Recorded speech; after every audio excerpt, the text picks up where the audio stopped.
Salut, c'est Thomas Rozek.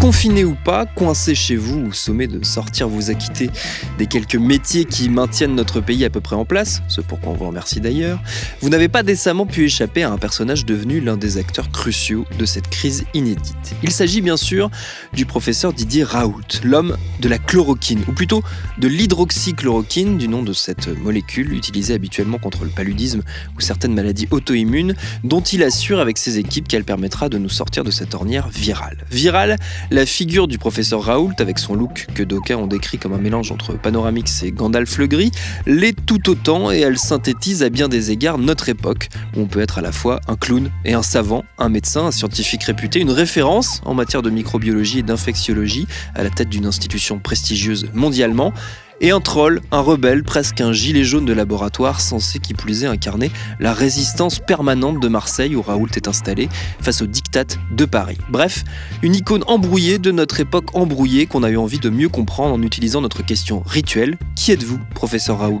Ce sera notre épisode du jour. Bienvenue dans Programme B. L'hydroxychloroquine. Écoutez, je pense qu'on ne peut pas attendre pendant 6 mois des tests de souris, on est en guerre. La méthodologie de l'essai est fragile, les résultats sont surexploités.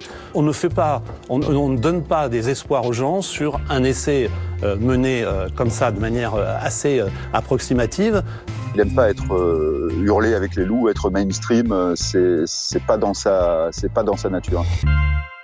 Pour saisir le personnage, on s'est retourné vers nos confrères et consoeurs marseillais, puisque la figure du professeur Raoult est irrémédiablement associée, on l'a dit, à la ville où est installé son institut hospitalo-universitaire, l'IHU Méditerranée. Depuis quelques semaines, les portraits et les enquêtes consacrées à Raoult prolifèrent dans la presse. Une notamment a été signée par le site indépendant Marsactu. J'ai donc passé un coup de fil à son rédacteur en chef et auteur de cette enquête, Benoît Gilles, à qui j'ai demandé, histoire de démarrer très large, c'est qui le professeur Raoult ? Alors, je m'excuse de ce rire introductif, mais bon, c'est une question impossible. La première chose à dire, c'est que c'est un grand scientifique. Je pense que c'est un point sur lequel tout le monde à peu près s'accorde. Et les 144 pages de son CV disponibles sur le site de l'IHU sont là pour accréditer cet état de fait.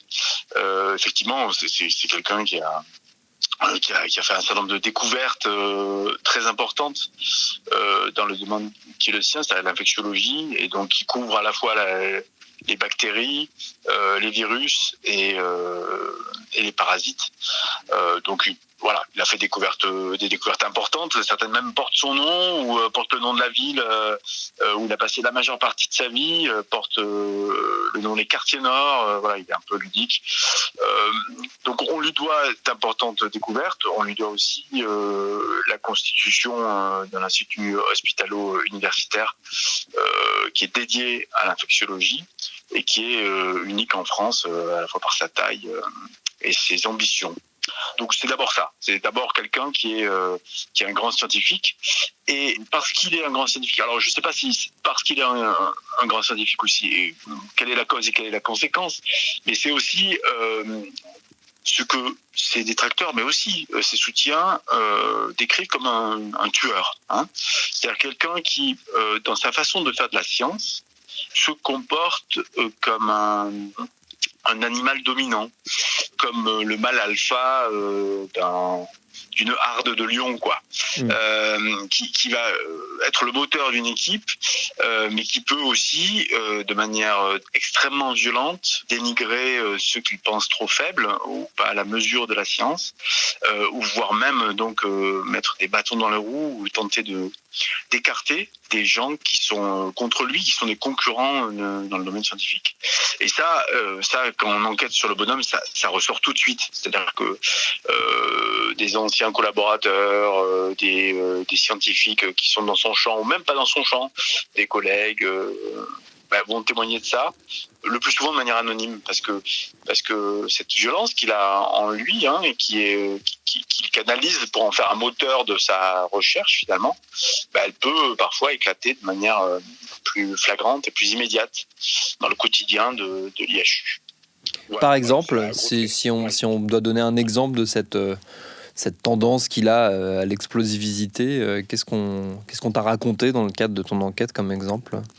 Alors, ce qui est relativement bien documenté, que moi on m'a raconté, mais qu'on peut retrouver dans un certain nombre de publications qui sont consacrées à lui. Il y a une fois par semaine une sorte de grand oral où tous les doctorants vont venir pour présenter l'état de leur recherche. Et donc ça se passe dans une forme d'agora qu'il a constituée au sein de l'IHU avec une forme de décorum très spécifique qu'il aime. Ce genre de choses qu'il aime, hein. Donc il y a pas de siège, tout le monde est debout, mais en même temps il y a une forme d'hémicycle dont il est le centre, hein. Et donc au cours de cet exposé, les étudiants sont invités à faire le point sur la recherche, sur l'avancée. Si jamais lui il n'est pas luné, ou que quelqu'un a le malheur d'être peut-être trop ému ou pas sûr de lui, il peut être d'une extrême violence et peut mettre les gens à terre, quoi, du haut de sa science, quoi. Donc c'est là aussi le côté un peu Janus du personnage, où on peut retrouver une forme de génie et une forme de violence. Moi j'ai des proches de Raoult, des gens qui étaient qui dans le quotidien étaient amenés à le voir très régulièrement, et qui disent c'est Game of Thrones à l'intérieur, quoi. C'est-à-dire il y a des enjeux de pouvoir. Lui c'est un peu l'empereur qui règne là-dessus, et derrière les proches qui vont se battre pour être le plus proche de lui. Et elle disait, quand je le voyais arriver dans le couloir, cette personne me disait, j'avais la musique des Dents de la Mer, et je savais pas si ça allait bien se passer ou ça allait mal se passer. Si ça se passait mal, je savais que j'en avais pour la journée à supporter ses humeurs. Voilà, ça c'est pour le côté anecdotique, quoi, on va dire, du bonhomme. Il y a une contradiction qui apparaît, et qui apparaît très bien d'ailleurs dans l'enquête de Mars Actu, c'est qu'on nous le présente médiatiquement, en tout cas ses soutiens en ce moment le présentent beaucoup comme quelqu'un d'isolé, qui serait un outsider, qui porterait une forme d'alternative à la parole officielle, et on se rend compte qu'en réalité c'est pas quelqu'un de si isolé que ça, et qu'au contraire c'est quelqu'un qui a su construire un réseau d'amitié assez important, auquel il doit notamment sa position aujourd'hui. Oui, c'est ça le paradoxe. Alors, il faut bien distinguer en fait le temps court de la polémique autour de la combinaison de molécules qu'il propose comme solution. Donc ça, c'est le côté franc-tireur qui est mis en scène dans un épisode spécifique. Et ensuite, il y a le stratège qui, depuis finalement qu'il a choisi cette voie, ou qu'il a fini par se conférer aux instances familiales, hein, puisque c'est son père et son grand-père sont chercheurs, hein, donc là encore il se décrit comme quelqu'un qui a une vie aventureuse, etc., avant de choisir la science, mais il y a une forme de déterminisme très fort quand même dans sa trajectoire. Après, il a vraiment construit étape par étape son ascension à partir d'amitié, de gens qu'il a su convaincre, et des gens qui, pour la plupart, étaient à mi-chemin de la sphère scientifique et médicale et de la sphère politique. C'est le cas de Maurice Toga, par exemple, qui était le doyen de la faculté de médecine, et qui était aussi l'homme fort du RPR à Marseille, dans les Bouches-du-Rhône. C'est lui qui lui a fait grimper les échelons très rapidement au sein de la faculté de médecine, parce qu'il a su repérer la personne forte qu'il avait face à lui. Et s'il a pu convaincre Maurice Toga, c'est aussi qu'il a su le convaincre que la science avait besoin d'un dispositif pour juger les chercheurs, et un dispositif objectif pour juger les chercheurs entre eux. Donc c'est les premières règles qui permettent finalement d'objectiver les publications entre elles, hein, au niveau mondial, et donc de hiérarchiser la science en elle. Et ça permet très vite de mettre fin à la réputation de chercheurs basée sur une forme de subjectivité ou sur les capacités à faire réseau. Et très curieusement, lui, il va utiliser ce qui pointe donc à la fin des années 80 puis début des années 90, donc cette hiérarchisation par l'algorithme des publications des chercheurs. Il va l'utiliser comme un moyen de grimper à l'intérieur de la science, à la fois en cultivant des réseaux locaux et en même temps en en construisant une forme d'usine à publication destinée à le placer au premier rang des chercheurs français dans sa spécialité. Et les deux sont vraiment intriqué, c'est-à-dire cette logique d'utiliser à plein le dispositif qui permet d'avoir un rang très haut en termes de recherche, et d'un autre côté utiliser ce rang pour construire une relation avec les élus locaux notamment, mais aussi les pontes, on va dire, de l'université locale pour construire son précaré, sa réputation, puis très vite faire l'assaut des cabinets ministériels, des ministres eux-mêmes, pour les convaincre finalement d'investir de manière massive. C'est unique en France, un investissement tel dans son IHU. Et ça, c'est vraiment quelque chose qui va se faire de manière progressive. On va dire dans les années 90 déjà, il a cet art du réseau, où il va constituer des relations fortes. Et puis ensuite, dans les années 2000, à partir de 2003, où il fait un rapport sur le bioterrorisme, c'est ce rapport qui va être un peu le cheval de Troie pour pousser son idée d'un pôle dédié à l'infectiologie, un pôle qui serait à Marseille et qui rayonnerait dans le monde entier.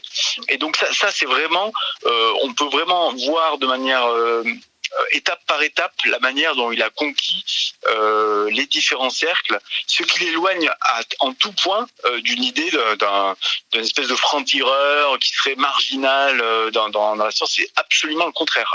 Non, au contraire, c'est quelqu'un c'est une force centripète. Il attire à lui, même contre leur gré, les forces, l'argent, les moyens. C'est ce qui est très très fort au niveau local et qui se révèle là avec la crise autour de son traitement, la polémique, qui vient pour lui lui donner la notoriété finale finalement, celle qu'il attendait depuis longtemps, c'est celle du grand public qui désormais le connaît sans vraiment connaître les tenants et les aboutissants de sa carrière.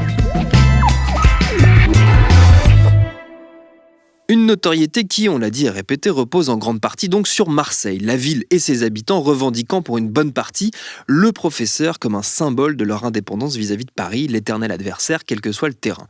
J'en ai causé avec une autre consoeur, Stéphanie Aubert, qui est correspondante du journal Libération à Marseille, et je lui ai demandé si dans une certaine mesure, Raoult incarnait une forme d'esprit de revanche perpétuelle marseillais. Alors, je sais pas si c'est une revanche perpétuelle marseillaise, mais c'est vrai qu'il y a de ça, où on a l'impression que dans le discours, en tout cas sur les réseaux, puisque c'est à peu près le seul discours public qu'il y a aujourd'hui, il incarne complètement le Marseillais rebelle qui se plie pas aux règles et qui finalement rencontre dans cette ville un enthousiasme à la hauteur de l'enthousiasme pour des joueurs de foot. Les supporters d'ailleurs sur les réseaux sont en première ligne pour le défendre. Les South Winners, qui est un groupe de supporters du virage sud du Vélodrome, a carrément mis une banderole devant l'IHU pour dire Marseille et le monde avec le professeur Raoult. On sent que la ferveur supporter de Marseille s'est déportée des matchs de L1 qui n'ont plus lieu à l'IHU. Une très longue file d'attente. À Marseille, des centaines de personnes ont bravé le confinement et attendent devant l'institut du professeur Didier Raoult pour se faire dépister gratuitement. À tel point que certains réclament même que son portrait soit installé comme celui de Zidane. Sur le mur de la Corniche, ouais. Donc pendant très longtemps, il y a eu le portrait de Zidane qui était sur le mur sur un des murs à l'entrée de Malmous, que la vers la Corniche Kennedy. Depuis, c'est un panneau publicitaire lambda où il y a eu Soprano, qui quand même est surtout réservé aux personnalités marseillaises. Et donc il y a un chroniqueur de France Bleu Provence qui a lancé un appel pour que le portrait de Didier Raoult soit affiché sur le mur dit de Zidane, comme on dit ici. Et pour l'instant, ça n'a pas non plus atteint des sommets de popularité, sa page Facebook. Bien moins en tout cas que le groupe qui s'appelle le professeur Raoult versus coronavirus, qui lui ressemble à peu près 400 000 fans de la page. Il y a pas que ce mur d'affichage, on voit plein de trucs faits par des Marseillais, une image qui circule avec un bloc de savon et il y a le portrait de Raoult dessus et c'est écrit le savant de Marseille. Il y a une fausse couverture de Raon Enfin, c'est devenu Raoult avec un H qui terrasse le coronavirus. Il y a une image où il brandit la Coupe d'Europe à la place de Didier Deschamps, la Coupe d'Europe que l'OM avait gagnée en 93. Il y a vraiment un culte de la personnalité de Raoult. Un des éléments qui change la donne dans tout ce débat, dans toute cette discussion autour de Raoult, c'est la manière dont lui-même il organise sa communication, dans le sens où il intervient finalement assez peu dans les médias traditionnels et qu'il a mis en place un dialogue direct finalement avec la population, avec le grand public. Ouais, enfin, je nuancerais ça parce que il accepte quand même beaucoup d'interviews, notamment de presse écrite. Ouais. Il prend sur son temps pour répondre à tous les journaux. Alors, il y a eu des pleines pages dans la Provence. Nous, on a fait son portrait, il nous a parlé. Mais c'est vrai qu'en s'adressant directement via sa chaîne YouTube et le site de l'IHU, où il met en scène quand même des interviews avec quelqu'un de son staff qui gère sa communication. Il prend lui-même le risque de voir le débat lui échapper et finalement d'occulter la seule question qui est importante et qui, pour l'instant, toujours pas tranchée, c'est savoir si l'hydroxychloroquine est efficace ou pas. Un élément qui est aussi très important, c'est que certes, on a beaucoup parlé du côté web, qui est assez logiquement très fort, vu qu'on est tous les uns et les autres confinés, et que donc c'est un peu notre seul portail vers l'extérieur et vers ce qui se passe, notamment quand on n'est pas à Marseille. Mais par contre, à Marseille, concrètement, dans la vraie vie, à l'extérieur, on parle de ça. Et surtout, ça se ressent même jusque devant l'IHU, où il y a les files d'attente et où les gens font, on a parlé des banderoles, mais il y a aussi des démonstrations un peu d'affection envers Raoult. Ouais, il y a alors, à Marseille, enfin pour le peu qu'on a le droit de sortir, que ce soit à la supérette du coin, tout le monde ne parle que de ça. Et devant l'IHU qui est juste à côté, en fait, qui est collé à l'hôpital de la Timone, il y a les éboueurs qui, avant-hier soir, je crois, sont passés en défilé de camions, tout klaxonne à fond pour rendre hommage à Raoult. On voit aussi des banderoles sur les fenêtres à la gloire de Raoult. On voit plein de manifestations comme ça populaires à la gloire du professeur marseillais. Et par ailleurs, on pourrait aussi voir dans l'émergence de Raoult et le traitement qui en est donné notamment par les réseaux sociaux et les médias grand public, une façon de maintenir en activité l'une des spécialités de notre pays, à savoir la polémique, parce que tant qu'on a de quoi s'engueuler, c'est que la vie continue malgré tout. Histoire de terminer en beauté, on a eu envie avec toute l'équipe de Binge Audio de vous faire entendre concrètement la transformation de Didier Raoult en objet de pop culture. Ça n'est pas tous les jours facile, mais je suis loin d'être un débile. Vous pouvez rire de moi et même de ma dégaine, mais c'est moi qui vais vous sortir de cette merde. Au début j'en ai soigné 24 en cachette. À présent même Donald Trump veut m'acheter la recette. Ah si on essayait sur toute la planète, ma chloroquine. Ah si on essayait sur toute la planète, ma chloroquine au virus va y faire sa fête. Didier, tu comprends pas. Eh ben je les emmerde. La chloroquine fonctionne, je vois pas où est le problème. J'y peux rien s'ils aiment pas ta gueule, mon frère. Ils veulent rien savoir. Et qu'est-ce qu'il faut faire? Prendre du paracétamol? Ne rien dire comme des cons? Finir comme l'Italie? Faire confiance à Macron? Engraisser dans la peur en y laissant nos forces? Flipper devant un virus alors que c'est moi le boss? Non merci. Sucer comme tous ils font la queue des financiers? Rester à la maison? Dans l'espoir vain de voir nous dire les ministres dans 6 ans un vaccin qui peut-être nous guérisse? Non merci. Voir et fréquenter chaque jour ces blaireaux? Écouter tous leurs avis à l'arrache? Ces égaux malfaisants mériteraient minimum une faciale? N'est-ce pas moi, Raoult, qui a toujours fait du sale? Non merci. Ne pas trouver de masque pour nos têtes? Craindre de ne pas remplir nos petites assiettes? Et se dire sans cesse « Oh, pourvu qu'il reste quelques feuilles de papier cul pour terminer le mois ?» Non merci. FaceTimer au quart d'heure, sans problème. Préférer faire des lives qu'un poème, devoir se camoufler parce qu'on veut se masturber? Non merci. Non merci. Non merci. Mais tester, traiter, guérir, gober. Il y a quelque chose qui va pas du tout même. Et on comprend pas là. Le mec qui trouve un médicament, c'est la bombe. Tout le monde guérit en 6 jours. Mais nous, on soigne pas avec. Non mais là, c'est... T'as des cheveux, t'as pas de shampoing. Non mais allô. C'est une urgence intergalactique. Je dois détourner votre vaisseau vers le secteur 9.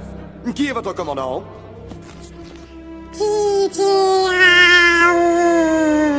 Didier Raoult est notre maître. Il choisit ceux qui meurent et ceux qui restent.